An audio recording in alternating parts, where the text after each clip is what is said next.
Hi friends, welcome back to my channel.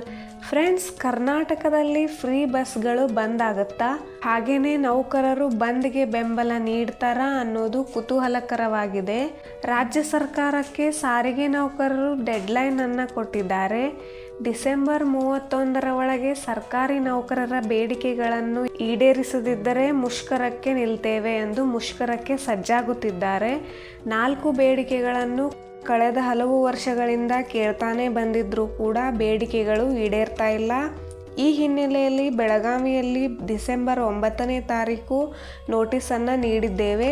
ಮುಷ್ಕರ ಮಾಡೋ ಮುಂಚೆ ನೋಟಿಸನ್ನು ಕೊಡಬೇಕು. ಆ ನೋಟಿಸನ್ನು ಕೂಡ ಕೊಟ್ಟಿದ್ದೇವೆ ಎಂದು ತಿಳಿಸಿದ್ದಾರೆ. ಈ ನೋಟಿಸ್ ವಿಚಾರ ಸಿಎಂಗೂ ಕೂಡ ತಿಳಿಸಿದ್ದೇವೆ ಅಂತ ಹೇಳಿದ್ದಾರೆ. ಬೇಡಿಕೆಗಳಿಗೆ ಸರ್ಕಾರ ಈಡೇರಿಸುವಲ್ಲಿ ಮುಂದಾಗ್ತಾ ಇಲ್ಲ ಅನ್ನೋದು ಸ್ಪಷ್ಟವಾಗಿ ಕಂಡು ಬರ್ತಾ ಇದೆ.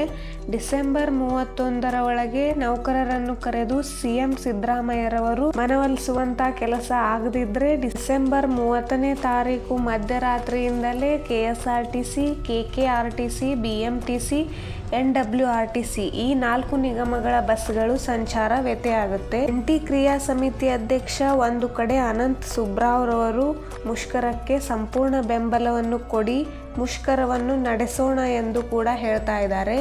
ಆದರೆ KSRTC ನೌಕರರ ಕೂಟದ ಅಧ್ಯಕ್ಷ ಚಂದ್ರೂರವರು ನಾವು ಎಷ್ಟೇ ಮುಷ್ಕರವನ್ನು ಕೈಗೊಂಡ್ರೂ ಸರ್ಕಾರ ನೌಕರರ ಬೇಡಿಕೆಗಳನ್ನು ಪರಿಗಣನೆಗೆ ತಗೋತಾ ಇಲ್ಲ, ಭರವಸೆನೂ ಕೂಡ ಕೊಡ್ತಾ ಇಲ್ಲ. ಹೀಗಾಗಿ ಮುಷ್ಕರಕ್ಕೆ ಬೆಂಬಲವನ್ನು ನೀಡೋದು ಬೇಡ ಅಂತ ಹೇಳ್ತಾ ಇದ್ದಾರೆ.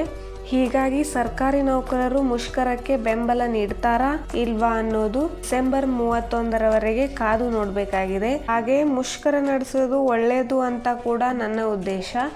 ಫ್ರೆಂಡ್ಸ್, ನೀವೇನು ಹೇಳ್ತೀರಾ? ಮುಷ್ಕರ ಮಾಡಬೇಕಾ ಬೇಡವಾ ಅನ್ನೋದನ್ನು ಕಾಮೆಂಟ್ನಲ್ಲಿ ತಿಳಿಸಿ. Thank you.